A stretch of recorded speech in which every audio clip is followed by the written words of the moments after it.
Viernes 25 de febrero del 2022, a nombre de la Primera Iglesia Bautista Cristiana Jesús Fuente de Vida Eterna, de San Juan de Abajo, Bahía de Banderas, Nayarit, México.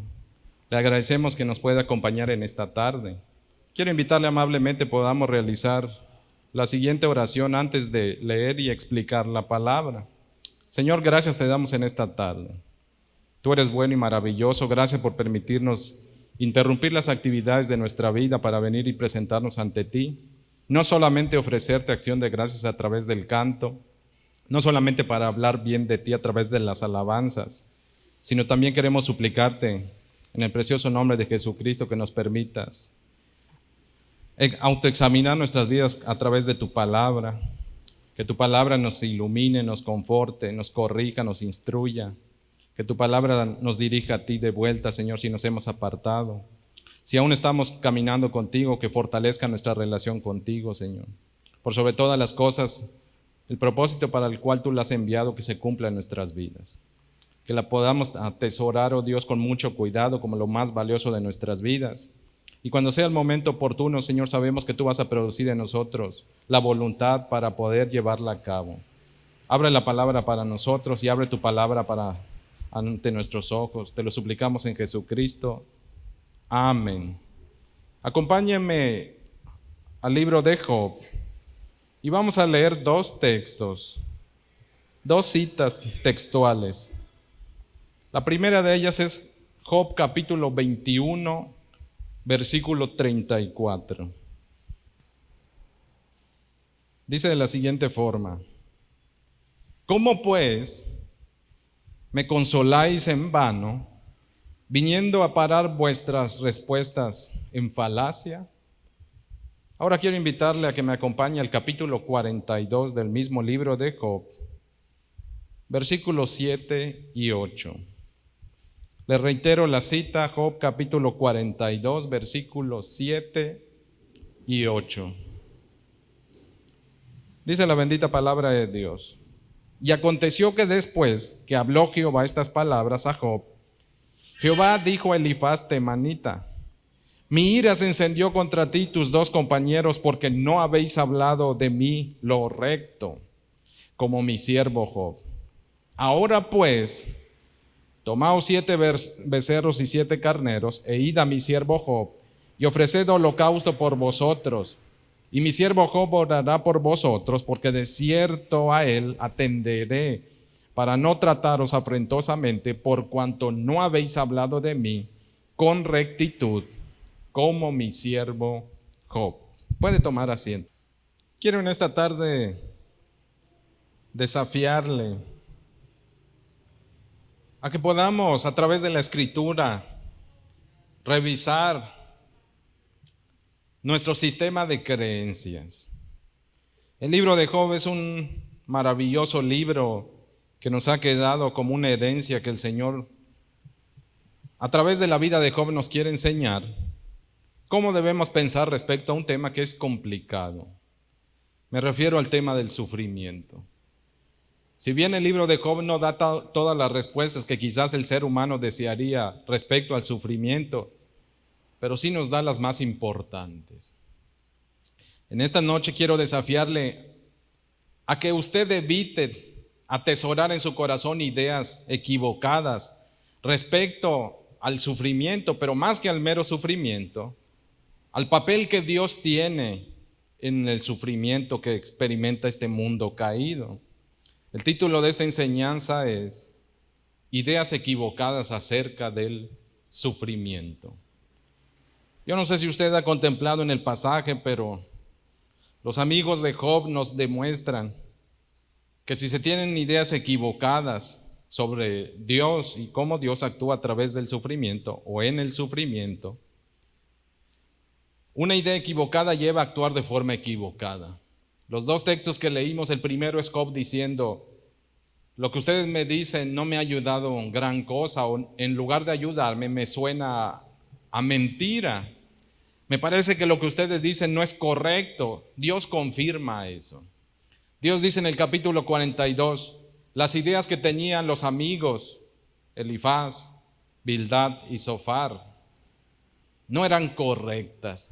¿Correctas respecto a qué? Respecto a qué papel tiene Dios cuando una persona sufre. Eso es importante que nosotros entendamos. Este pasaje o esos dos textos y todo el libro de Job, dentro de varias enseñanzas que tiene, pero una de ellas que tenemos que considerar a modo de pregunta es: ¿qué ideas equivocadas tenían los amigos de Job respecto al sufrimiento? Si conocemos esas ideas equivocadas que ellos tenían, nos van a ayudar a usted y a mí a corregir si acaso tenemos ideas equivocadas sobre por qué la gente sufre. Esa es una de las preguntas más difíciles a veces de responder de buenas a primeras. ¿Por qué están sufriendo? ¿Por qué sufre una persona? Y más difícil es todavía cuando se trata de gente que ama a Dios, que es fiel y que experimenta el trago amargo, quizás momentáneo, de una tribulación. Piense en lo siguiente o tenga en consideración lo que el libro de Job plantea. Job está en el peor momento de su vida. Requiere sin duda alguna el apoyo de sus amigos, los cuales llegan, por cierto. Sus 3 amigos llegan. En el último sermón que predicamos dijimos, llegan los amigos. Y note lo siguiente: mientras ellos estuvieron callados, fueron buenos consejeros. Pero de repente, cuando empieza un diálogo iniciado por Job, Job es el primero que habla. Del silencio en el cual estaban sumidos, de la tristeza y el dolor. Cuando se medio calmaron los ánimos, Job es el primero que habla y lo que hace es quejarse del día que nació. No se queja contra Dios, pero sí dice: mejor no hubiese nacido. Mejor me hubiese muerto en el vientre de mi madre. O mejor al nacer, si no me moría en el vientre de mi madre, me hubiese muerto cuando nací. Porque mejor iba a ser para mí estar muerto que haber conocido todo lo que conocí, experimentado todo lo que experimenté y estar hoy día sufriendo algo tan terrible y no saber por qué lo estoy sufriendo. Job era muy sincero en expresar su dolor. Dios, por cierto, no le reprocha a Job la expresión de su dolor. Eso es algo que al final del libro tenemos que considerar. Expresar nuestro dolor delante de Dios lo tenemos que hacer con sensatez. Los modelos bíblicos nos ayudan a cómo expresarlo. Eso lo hemos hablado en alguno que otro mensaje. Pero Job nos muestra que se puede expresar el dolor. Está en ese momento entonces expresando su dolor, expresando delante de Dios todo lo que le pesa en relación a lo que está viviendo, un sufrimiento muy grande, 2 pruebas, una sobre otra.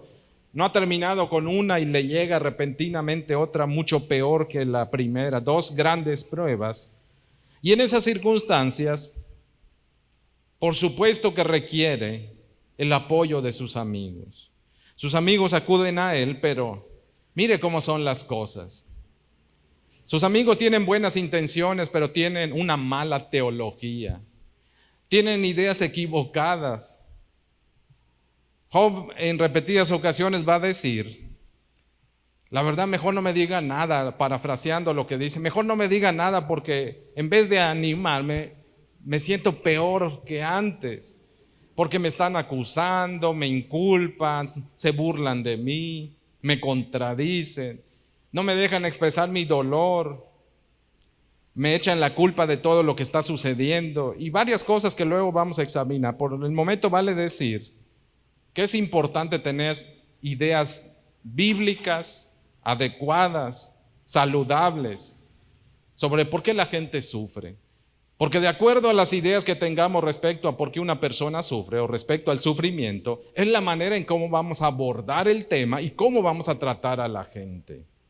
Hay 3 ideas equivocadas, hay más, pero quiero solamente hablar en esta noche de 3 de las principales ideas equivocadas que cada uno de los amigos de Job plantearon y que usted y yo las podemos encontrar el día de hoy.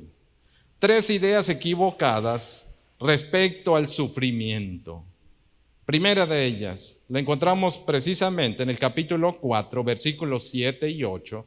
En realidad desde capítulo 4 y 5, pero quiero enfocarme en esos 2 textos porque ahí se condensa y se resume una idea equivocada dentro de lo que expresa el primer amigo que decide responder el diálogo de Job a través de un consejo.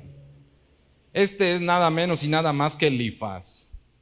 Elifaz es el mayor de los tres, es decir, el más viejito, el de más experiencia, quizás el de mayor posición en relación a los otros dos. Por esa razón, en Medio Oriente la cultura acostumbraba que el primero que hablaba era el que tenía más peso social, más educación, mayor respeto de la gente. Él era el que hablaba. En este caso, el primero que habló fue Job, no porque fuera el más respetable quizá entre ellos, sino porque él es dentro de todo este asunto de sufrimiento, él es el que requiere el consejo. Él es el que ventila parte de su dolor, y esa pauta que da al externar su dolor, sus amigos ven con esa oportunidad como luz verde para ellos mismos tratar de consolar y animar. Había dicho el capítulo 2 que la intención de los amigos de Job fue precisamente acudir y consolar a Job. No lo consolaron más que con su silencio inicialmente y con el llanto que lo acompañaron. Pero cuando Job habla y externa su dolor, ellos entonces ponen manos a la obra y sacan todo su arsenal para tratar de consolar a Job.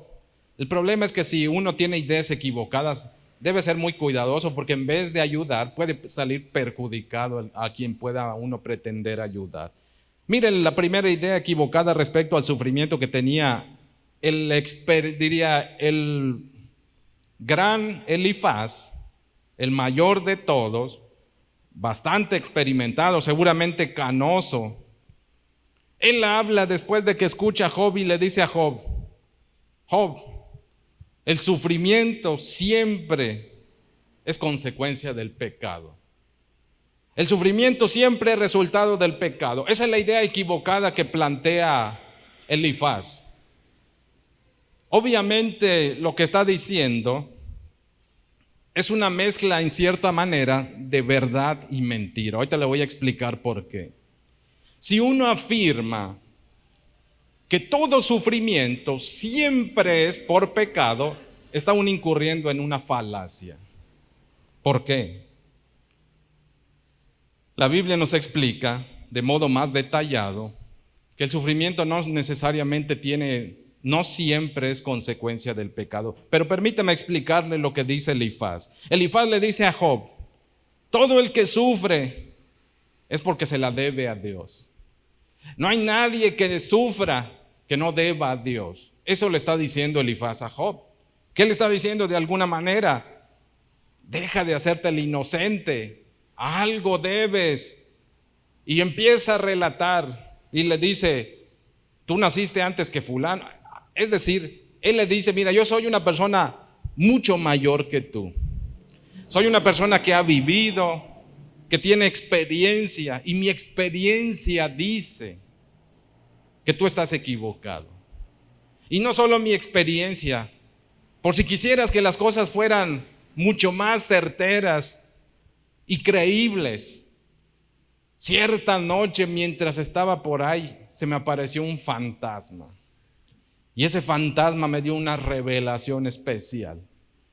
Ese fantasma me dijo que Dios no castiga a nadie de a gratis. Dios no castiga a justos. Dios nunca trata mal al justo. Dios trata mal al que se la debe, al impío, al desobediente, al pecador. Así que Job, si tú estás sufriendo, de acuerdo a lo que yo sé por experiencia y mi revelación, es porque estás equivocado. Ofendiste a Dios, arrepiéntete. Le dice a Job: estás sufriendo porque seguro hiciste algo indebido. No eres inocente, tampoco eres justo. Lo que sembraste estás cosechando, y por eso estás viviendo lo que estás viviendo. Esta idea falaz, miren cómo hace reaccionar a Elifaz. Lo hace enfocarse en el aspecto de Dios, y eso es algo que debemos ser muy cuidadosos. Dios no solo es justo, Dios también es bondadoso, compasivo, paciente, misericordioso. El problema es que quien sostiene esta idea pasa por alto muchas de esas cualidades divinas y hace un énfasis desmedido en una sola cualidad de Dios y se olvida de las demás. Y eso de alguna forma lo lleva a actuar, a veces con una rigidez tan dura, que se le olvida que está tratando de consolar y animar y termina, miren, poniéndole el dedo en la llaga, pero de una forma tan dura. El escritor bíblico nos dijo: Job no debe nada. Job es justo, es recto, es íntegro, es temeroso de Dios. Y ahora Elifaz, basado en su experiencia y en su presunta revelación, deriva una idea. ¿A qué voy con esto? Las ideas falaces generalmente se forjan cuando uno hace a un lado la palabra y empieza a confiar más en otras cosas. Tenemos que examinar nosotros de dónde derivamos ciertas nociones, pensamientos. A eso se le llama teología. La teología es lo que yo escucho de la palabra, cómo lo medito, lo asimilo y después cómo lo comparto y cómo vivo de acuerdo a lo que presuntamente entendí respecto a lo que escuché sobre Dios. Eso es teología.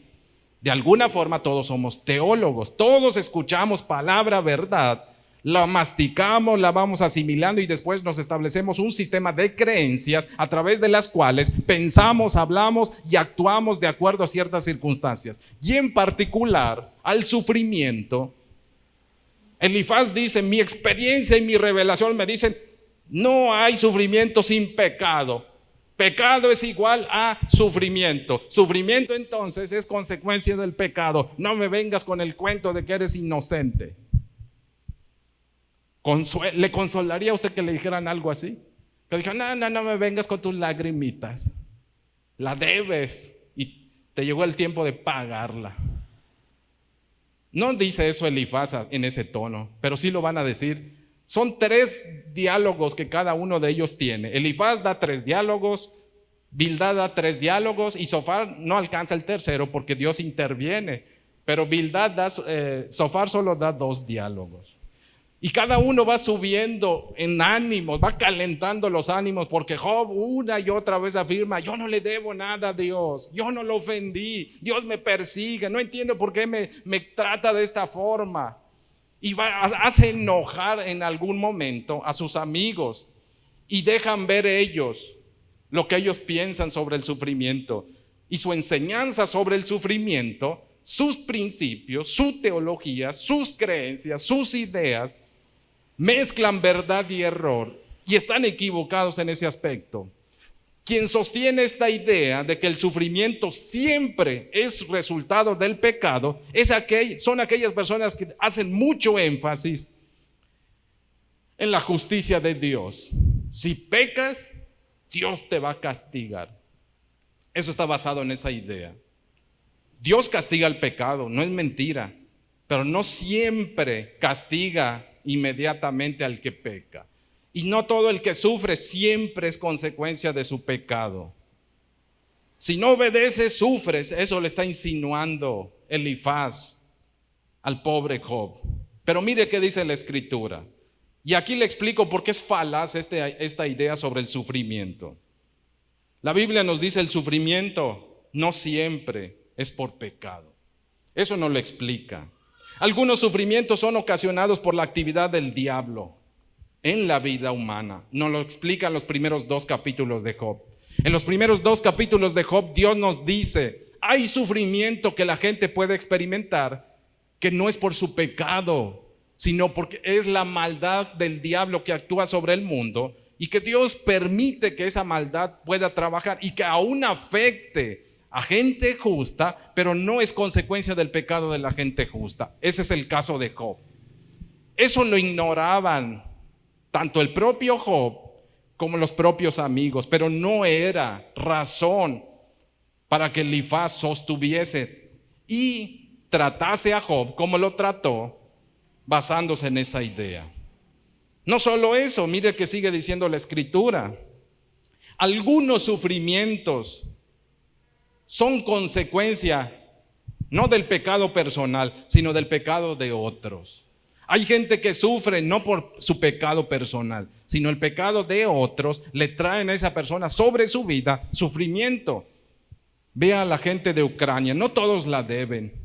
No todos merecen ese trato, pero ellos están bajo la dirección de ciertos líderes cuyo pecado los está arrastrando juntamente con ellos. Nuestros hermanos en la fe, tenemos hermanos en la fe en Ucrania, se la deberán a Dios, por eso están siendo castigados de esa forma. De ninguna manera. La Escritura dice, ellos, por ser parte de esa nación, de esa familia de Ucrania, les toca a ellos aún recibir, aún siendo justos por el amor a Jesucristo, delante de Dios, les toca vivir sufrimiento. ¿La deben? No la deben. Algunas veces el sufrimiento es causado por el mal de otros, sea la actividad satánica o sea la actividad de hombres malvados, perversos, egoístas, avariciosos, codiciosos, como en este caso. Ninguno de los que están participando en esa actividad están buscando justicia de Dios, están buscando sus propios intereses. Santiago dice, ¿de dónde vienen las guerras? De su ambición, dice Santiago. Quieren más, quieren poder, influencia, recursos, territorio. Eso es lo que buscan. La cuestión es que a veces usan pretextos para llevar a cabo ese tipo de circunstancias.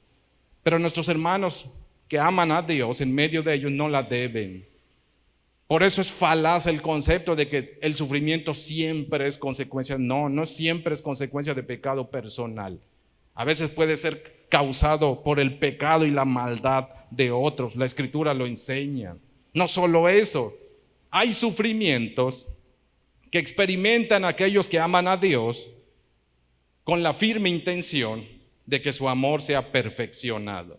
Eso es algo que también debemos entender.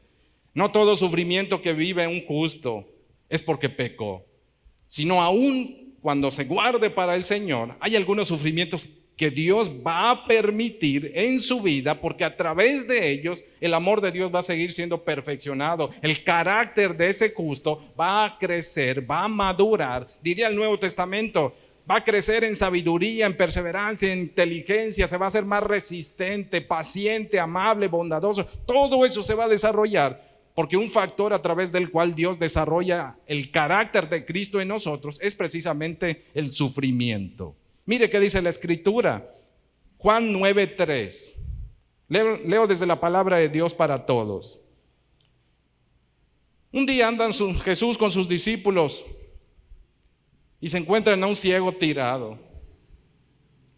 Y por ahí brota el pensamiento y la idea de Elifaz.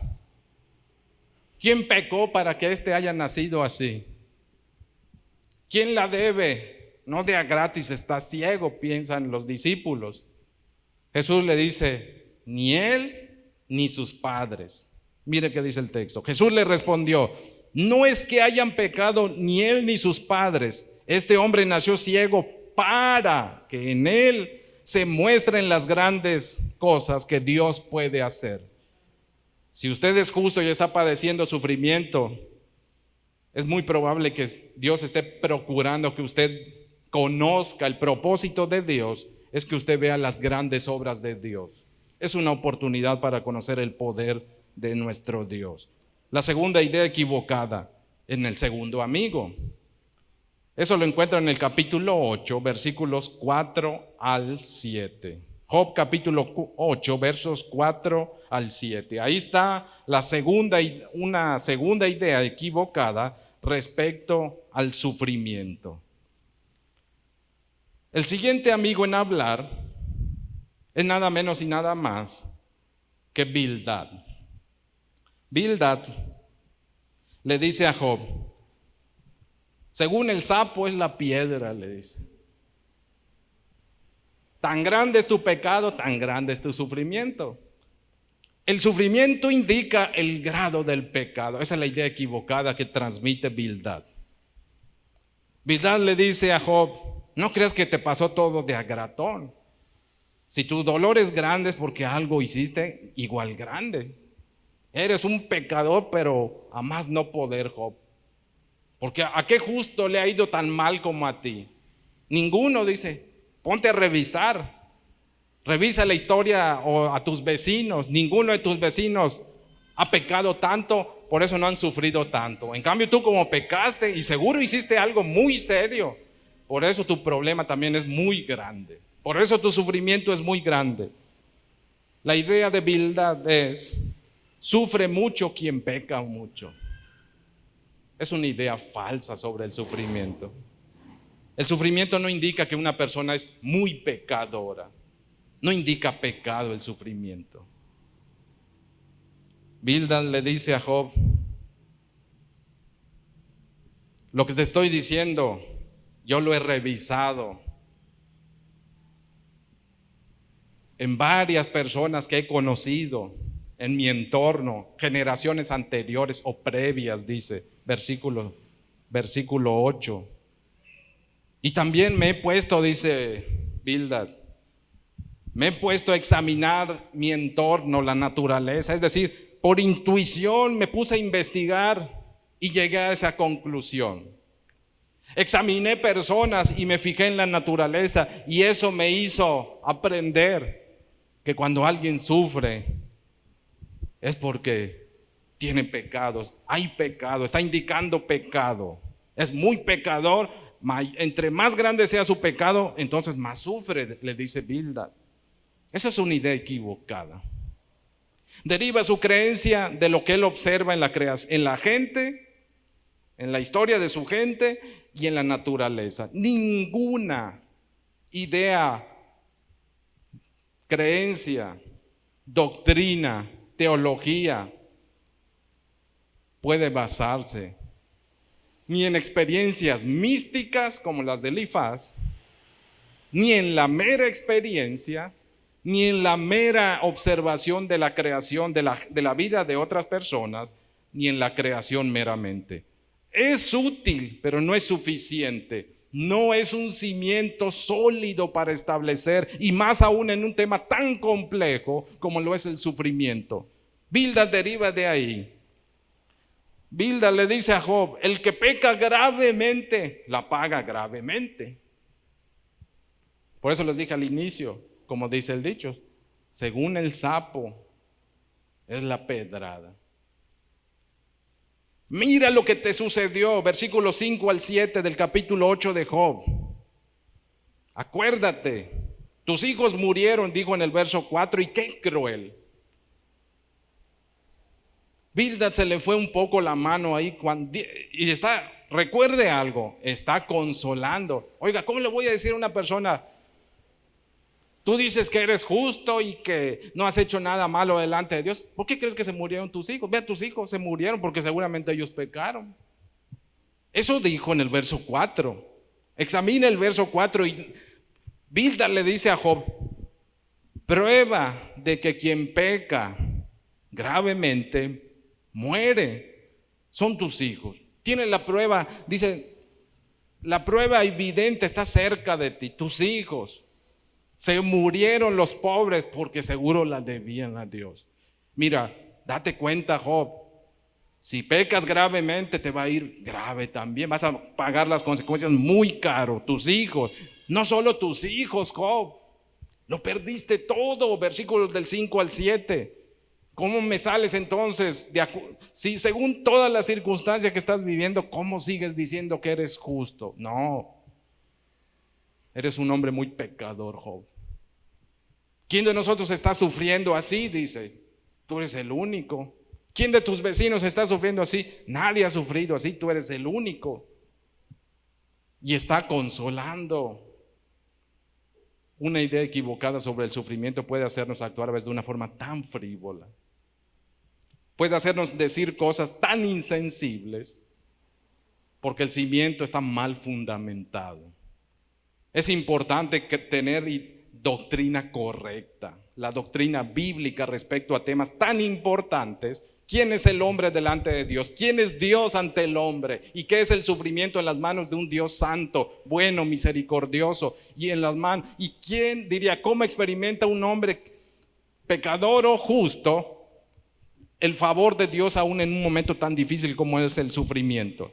De acuerdo al concepto que tengamos de Dios, del hombre y del sufrimiento, es la manera en la que vamos a reaccionar, tratar. Y aún en el tema tan delicado de la consolación, imagínense, están consolando, en realidad le están dando una chicotiza al pobre Job. Le están diciendo, no, estás mintiendo. Sufre mucho el que peca mucho. ¿Cómo puedes decir? Hay evidencia, tus hijos, perdiste todo. Pero si te arrepientes, Job, puedes volver a tenerlo todo. Mire qué dice la Escritura respecto a esto. Es correcto la idea. El sufrimiento indica qué tan pecador es una persona. La Biblia dice no. Mire qué enseña la Escritura a grosso modo. El sufrimiento, dice la Escritura, no mide la pecaminosidad de una persona. Job es un hombre íntegro y temeroso, se ha dicho capítulo 1, verso 1, verso 8, verso 22, Job no pecó. Se vuelve a repetir, Job 2, verso 3, verso 10. 5 ocasiones en los primeros versos dicen, Job no la debe, Job es una persona justa. El sufrimiento de Job entonces, acorde a estas dos bases bíblicas, dicen, un justo puede sufrir y sufrir mucho, pero eso no indica que es pecador. Esa es la enseñanza bíblica que empieza describiendo. Pero no solo eso. El Salmo 73, versos del 3 al 12, una vez meditamos en eso. Cuando yo pase a los salmos, vamos a profundizar en otros salmos. Pero el Salmo 73 nos enseña, a la luz de todo lo que la Escritura enseña, el Salmo 73, versos del 3 al 12, nos enseñan algo respecto al sufrimiento. Si tomáramos como verdad la idea de Bildad, de que quien peca mucho, sufre mucho, entonces diríamos que hay mucha gente malvada que es más santa que nosotros. Porque hay mucha gente malvada que se llevan en relativa calma y tranquilidad y prosperidad hasta el último día de sus vidas. Casi ni sufren. Entonces, desde la idea de Bildad es el que peca gravemente o el que peca mucho, sufre mucho. Entonces, el que no sufre nada, entonces no ha pecado. Porque si esa es la lógica, deberíamos poder aseverar algo así, pero la Escritura dice no. La bondad de Dios, y ahí es donde nosotros tenemos que tener mucho más en perspectiva, de forma integral, como los, anillos de los engranes ya sea de un motor o los eslabones de una cadena. Tenemos que aprender a ver las cosas mucho más allá de un mero concepto. Tenemos que aprender a ver a Dios como la Escritura nos lo presenta. Y la Escritura nos dice que Dios tiene en sus atributos varios aspectos que trabajan juntos. Ninguno contradice al otro, ninguno es mayor que el otro. Todos son parte de su mismo ser y esencia. Y en ese aspecto entonces hay algo que a veces nos es muy difícil de comprender y que el Salmo 73 en cierta forma explica. Dios es tan bueno que a veces a quien debería, humanamente hablando, castigar, los deja en paz y tranquilos. Hay gente malvada, dice el salmista en el capítulo 73, que vive mejor que un justo y se la llevan tranquilo. Algunos de ellos se burlan de Dios, ofenden a Dios, sacan a Dios de sus vidas, no quieren nada con Él, y aún así, haciendo mal, aprovechándose de la gente, siendo malvados, pero viven en relativa calma. Bildad diría, es que no le deben a Dios. Oiga, pero el salmista está diciendo que son pecadores, que son malvados. La Biblia nos enseña, el sufrimiento no es una regla para medir si alguien está pecando o no está pecando. Porque aún los malvados reciben bondad de Dios. La bondad de Dios les puede permitir a una gente malvada que lleven una vida tranquila. Entonces, la idea de Bildad está equivocada. La propia Biblia dice, un justo puede sufrir mucho y no significa que sea pecador. Y un gran pecador puede no sufrir, pero eso no significa que no es pecador. Algunas veces la intensidad de los sufrimientos indican no si una persona es pecadora o no es pecadora. Algunas veces la intensidad y la cantidad de sufrimiento muestran la gran oportunidad que Dios le da a una persona, a un justo, de conocerle y amarle mejor. Entre más sufrimiento usted y yo experimentemos que amamos a Dios, No es porque hayamos ofendido quizás a Dios de una manera grotesca. Si hemos confesado, si vivimos cada día en comunión con Él, le rogamos que nos guarde cada día, que limpie nuestra mente, todo nuestro ser. Si el Señor dirige nuestros pasos, si el Señor controla nuestro ser y está limpiando y corrigiendo, si llegáramos a experimentar un sufrimiento grandísimo, para nosotros no es un indicador de que le hemos ofendido, sino que es una oportunidad para que conozcamos mejor a nuestro Dios. Eso es lo que indica. Mire qué dice la Escritura. Deuteronomio capítulo 8, verso 3. Leo desde la Nueva Traducción Viviente. Sí, te humilló permitiendo que pasaras hambre y luego alimentándote con maná, un alimento que ni tú ni tus antepasados conocían hasta ese momento.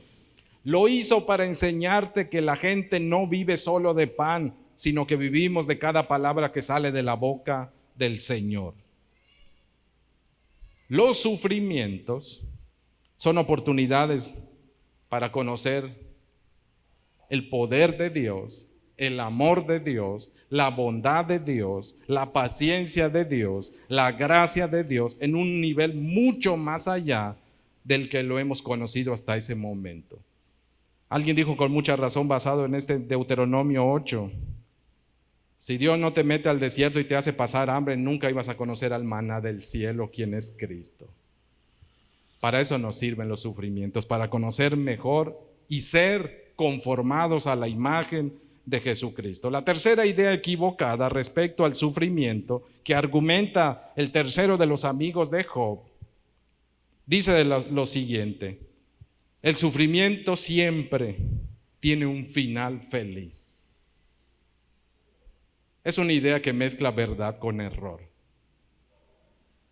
El sufrimiento tiene un final, sí, pero no siempre es feliz como nosotros pensamos. Esa es la diferencia.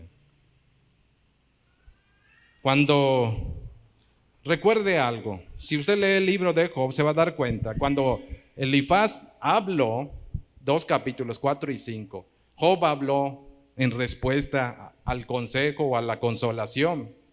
Cuando Bildad habla, Job vuelve a responder, es un diálogo.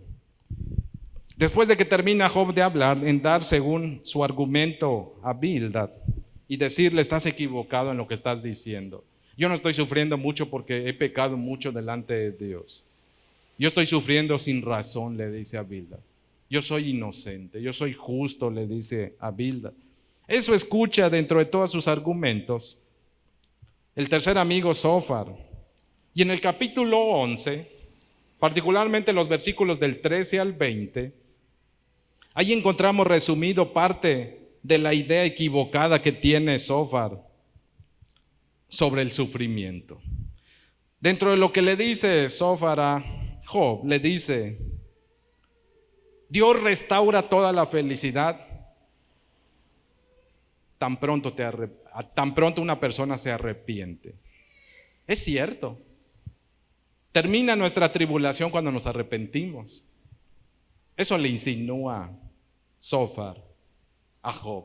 Le dice: Job, tu sufrimiento puede tener un final feliz, no lo retrases, confiesa tu pecado, porque entre más vueltas le des a tu pecado, más vas a seguir sufriendo. ¿Quieres dejar de sufrir? Arrepiéntete de una vez y vas a dejar de sufrir.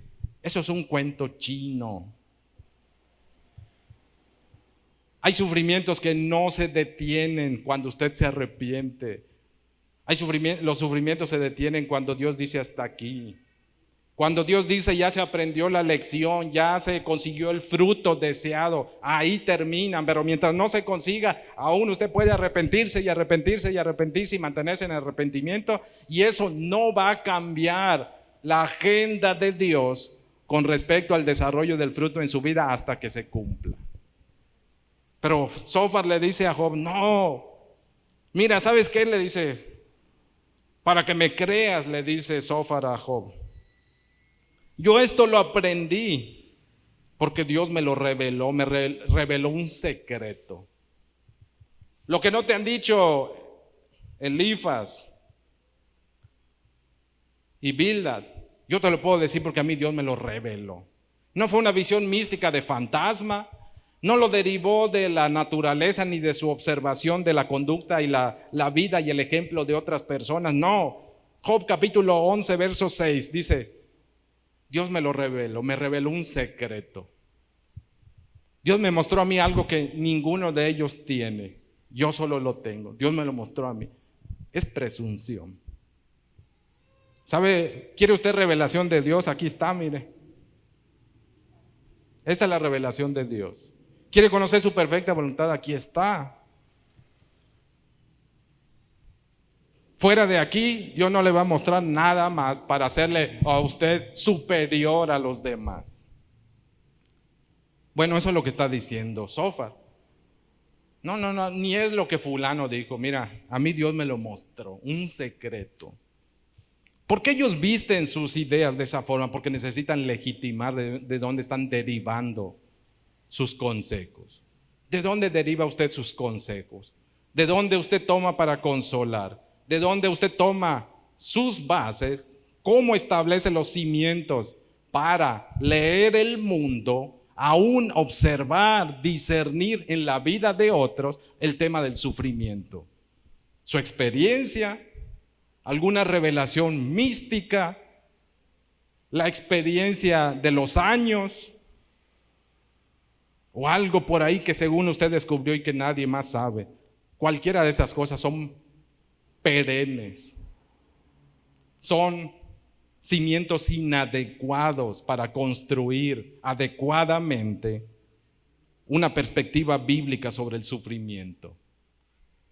Zófar le dice a Job, esos secretos Dios me los mostró, y empieza a explicarle. Lo que sufres, Job, le dice, es porque no te arrepientes de verdad. Si lo hicieras, ya no estarías sufriendo. ¿Ha escuchado usted eso? Que le digan, es que sigues padeciendo lo que estás padeciendo porque no te has arrepentido de verdad. Si te arrepintieras de verdad, mira, de volada cambia tu vida, de volada dejas de sufrir. Eso es un cuento chino. El arrepentimiento no manipula a Dios y que Dios le cambie las cosas solo porque usted ya se arrepintió. No funciona así el arrepentimiento. El arrepentimiento es una vía que se transita. El sufrimiento es un camino, no es un escalón, es un camino. Es decir, es más de un paso. Es tiempo, es inversión. Lo que sufres, le dice, es porque no te arrepientes de verdad. Hazlo de una vez. Verso 16 le dice, hazlo de una vez. Verso 16, y olvidarás tu miseria o te acordarás de ella como algo que ya pasó. Algunas veces nos han vendido el evangelio de Jesucristo de esa forma. Cree en el Señor Jesucristo y Él va a resolver todos tus problemas. Cree en el Señor Jesucristo y Él se va a encargar de darte una vida feliz y tranquila.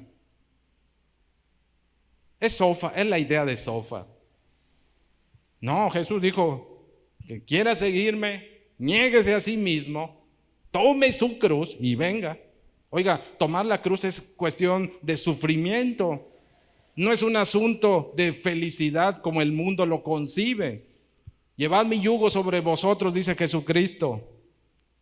La carga es ligera, dice. Su yugo no es pesado, es ligero. Pero hay que aprender de él, dice la otra parte del texto de Mateo. La idea de Zófar está equivocada por lo siguiente. La Escritura nos enseña que el sufrimiento cumple con un propósito divino y que termina cuando Dios dice que debe terminar. Nosotros no lo podemos alterar. Usted y yo, ¿quién no desearía que cuando uno, si hay causa de pecado, que cuando uno confesara su pecado, que Dios nos quitara toda la consecuencia de nuestras circunstancias? Muchos de nosotros lo quisiéramos. Pero Dios sabe que la vía fácil no siempre reditúa buenos resultados en nuestra vida. ¿Cuándo ha aprendido usted más en la vida? Si no es cuando las cosas le han costado, en el sentido de esfuerzo, de perseverancia, de disciplina, de entrega, de constancia. El sufrimiento tiene un propósito y está agendado en la agenda de Dios y nadie puede modificar esa fecha. No termina antes ni termina después, termina cuando Dios dice que debe terminar. El sufrimiento en el propósito que cumple dentro de la gracia de Dios, bendito sea su nombre, porque sabe que le tengo buenas noticias. La experiencia de Job no es la misma que usted y yo vamos a vivir. Es decir, no necesariamente se nos van a morir los hijos, no necesariamente vamos a perderlo absolutamente todo. Pero hay algo que la vida de Job sí nos indica, que en algún momento vamos a experimentar algún tipo de sufrimiento, eso sí. Pero que recorramos el mismo camino de sufrimiento que Job vivió, no necesariamente. Eso es una buena noticia que debe consolarle. Hay muy pocas vidas en la historia de la iglesia que hayan vivido lo mismo que Job. No. La vida de Job, el sufrimiento de Job, no es el pan para todos. Él fue uno de los pocos que vivió. Su historia no tuvo un final feliz como lo concebimos, tuvo un final glorioso por el amor de nuestro Señor. El sufrimiento llegará a su final justo cuando el fruto brote de nuestra vida, justo cuando el propósito de Dios se cumpla. Por eso Dios lo permitió.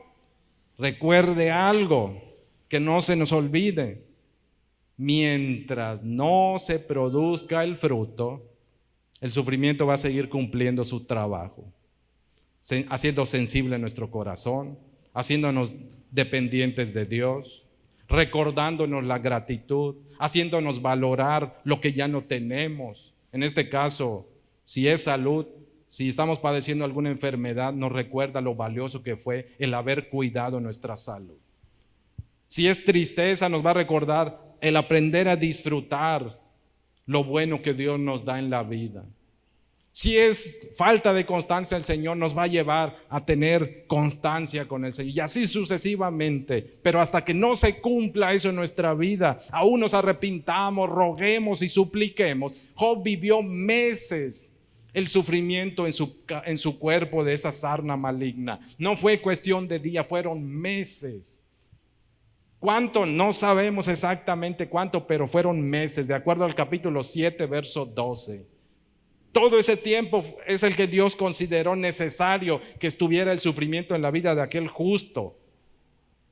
Y que no iba a tener un final feliz como el mundo lo pinta, pero iba a tener un final de acuerdo al propósito divino para el cual se mandó. Dios sabe que es mejor para cada uno de nosotros.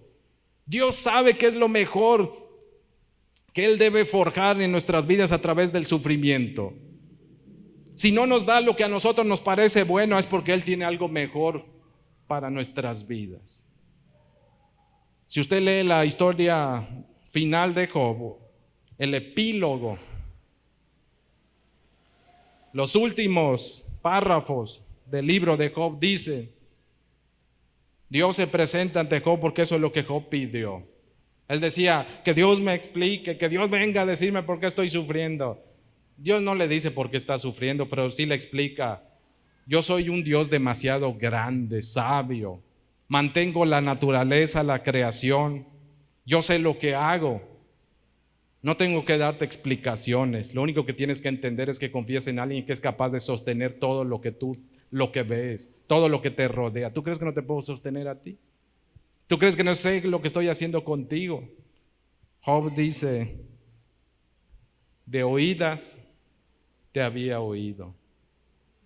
El sufrimiento nos hace eso. El sufrimiento nos recuerda.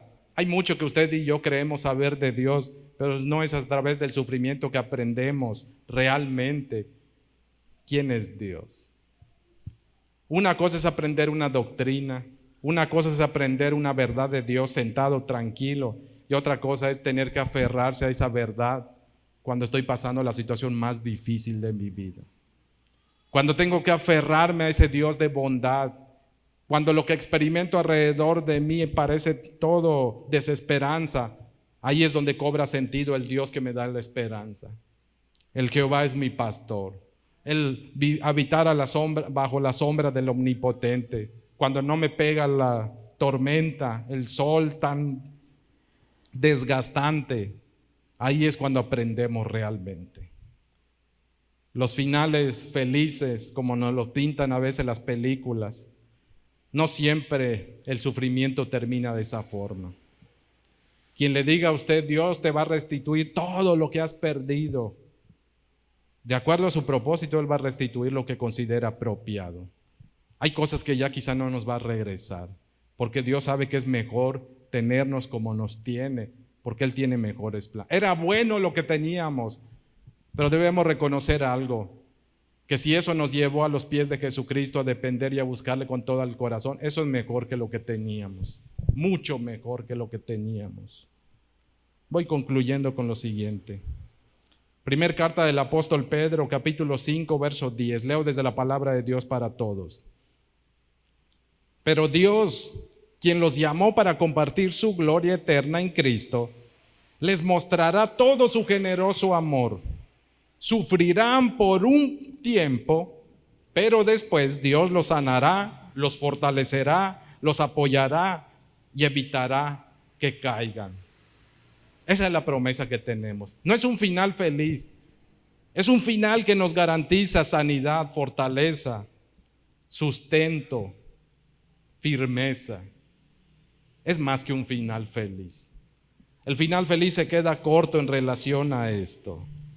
En conclusión, de acuerdo a lo que usted y yo creamos que es el sufrimiento desde la perspectiva divina, según eso vamos a consolar a los demás. Según eso vamos a tratar a los demás cuando estén en sufrimiento. Es muy importante que revisemos sobre lo que estamos cimentados, porque ideas equivocadas llevan a prácticas equivocadas. Ideas equivocadas, doctrinas equivocadas, teología equivocada lleva a prácticas equivocadas, antibíblicas. Es vital tener una doctrina, un cimiento, una idea, una perspectiva saludable, bíblica, recta, porque ello influye totalmente sobre lo que hacemos. Quiero invitarle amablemente, no sin antes considerar este último pasaje, a que nos pongamos de pie. Hechos capítulo 14, verso 22, leo desde la Nueva Traducción Viviente. Pablo, hablando de uno de sus viajes o de regreso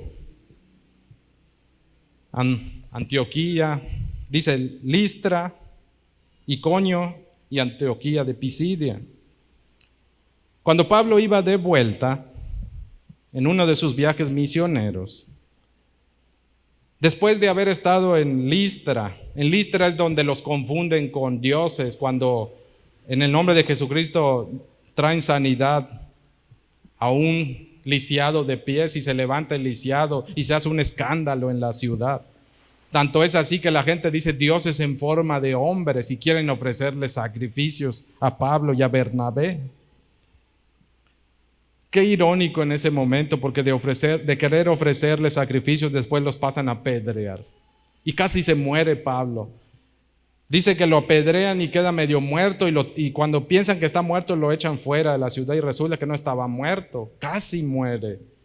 De ahí cuando se dan cuenta de que cuando regresa él, reacciona, pasa de Listra a Derbe. Eso ocurrió en Listra. Bueno, Pablo después de eso regresa a Listra otra vez y le dice a los hermanos en forma de consolación lo siguiente. Dice, donde fortalecieron a los creyentes, los animaron a continuar en la fe y les recordaron. ¿Qué les recordaron? Que debemos sufrir muchas tribulaciones para entrar en el reino de Dios. Sí nos queda claro lo que dice la Escritura. Pablo dice que anima a los hermanos en Listra, los que creyeron en Dios después de la gran obra que Dios hizo en levantar al cojo. Ahí él mismo fue casi asesinado, regresa al mismo lugar y en ese lugar Pablo le dice a la gente, hermanos, anímense, aunque tengamos que sufrir muchas tribulaciones. ¿Saben qué? Hay que seguir adelante. ¿Cómo pueden ser palabras de ánimo? Cuando uno entiende el final, nada nos puede separar del amor de Cristo. Eso es lo que Pablo creía. Para Pablo el sufrimiento no es el final de la carrera. Es un momento de prueba y oportunidad para conocer a Jesucristo de una forma mucho más cercana y profunda. Y el final de todo el trayecto no es una vida feliz, es una vida en el reino de nuestro Dios, es una vida con Jesucristo. Que el Señor corrija, limpie, que el Señor nos instruya adecuadamente respecto al tema tan importante del sufrimiento, para que aprendamos a mirar el sufrimiento desde la perspectiva divina y a consolar. Bendecimos tu nombre, Señor, porque tú eres maravilloso. Gracias, Señor, porque a través del ejemplo de estas personas tú nos enseñas cómo no debemos pensar, Señor. Gracias porque tu palabra nos has dado luz, Padre, nos has dado en conocimiento, información, sabiduría, todo lo que requerimos para poder vivir en este mundo tan complicado a veces que nos toca ver.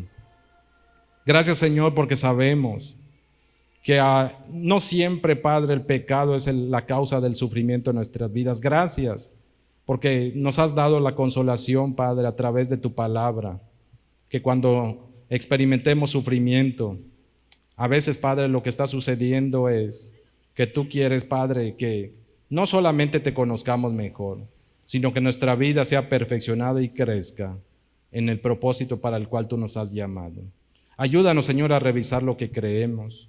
Ayúdanos, Señor, a revisar, y si hemos antepuesto tradición, si hemos antepuesto, Dios, cuestiones más bien, Señor, antibíblicas respecto a la manera en que nosotros debemos considerar lo que tú haces en medio del sufrimiento, ayúdanos a ver las cosas desde tu perspectiva. Si en algún momento, Padre, nuestras palabras han sido ásperas, si hemos sido duros y tajantes, desconociendo la vida de las personas, y no solo desconociendo, sino aún ignorando algunos aspectos de tu carácter, y a través de ello hemos sido, Dios, hirientes con la gente, danos sabiduría para consolar, Señor. Ayúdanos a mirar las cosas como tú las miras, y si no conocemos y sabemos del todo, Padre, libra nuestros labios de pronunciar alguna palabra que pueda traer, en vez de consuelo, que puedas herir mucho más a las personas en sufrimiento. Ayúdanos a considerar, Padre, todo lo que hacemos respecto al tema de consolación. Enséñanos a consolar, Señor. Enséñanos a consolar con palabra oportuna. Ayúdanos, Padre, a revisar no solamente lo que pensamos respecto a ti en medio del sufrimiento, sino también la forma en que miramos a la gente. Tú tienes una perspectiva distinta a veces sobre las personas. A veces nosotros somos tan tajantes y duros, Padre. Algunas veces incluso hemos sido ásperos en transmitir tu palabra porque le hemos hablado sin amor, Padre. Ayúdanos a hablar tu verdad con amor. Ayúdanos a hablar tu verdad con compasión, pero sobre todo, enséñanos, Señor, a través de tu bendito Espíritu Santo, a cómo debemos, oh Dios, consolar a los corazones quienes están sufriendo.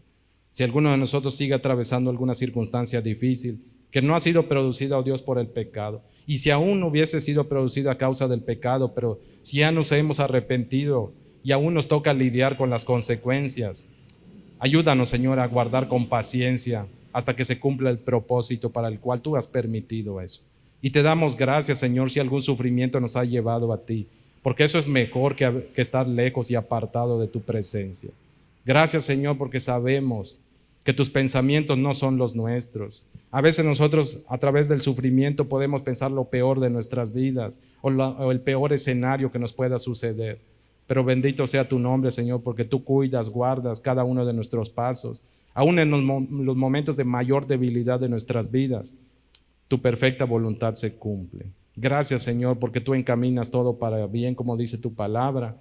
Por amarte, Señor, tenemos la plena garantía de que las cosas van a terminar para la honra y gloria de tu nombre, pero también vamos a recibir lo que no merecemos, pero lo que sí necesitamos. Bendecimos tu nombre por eso en Jesucristo. Amén.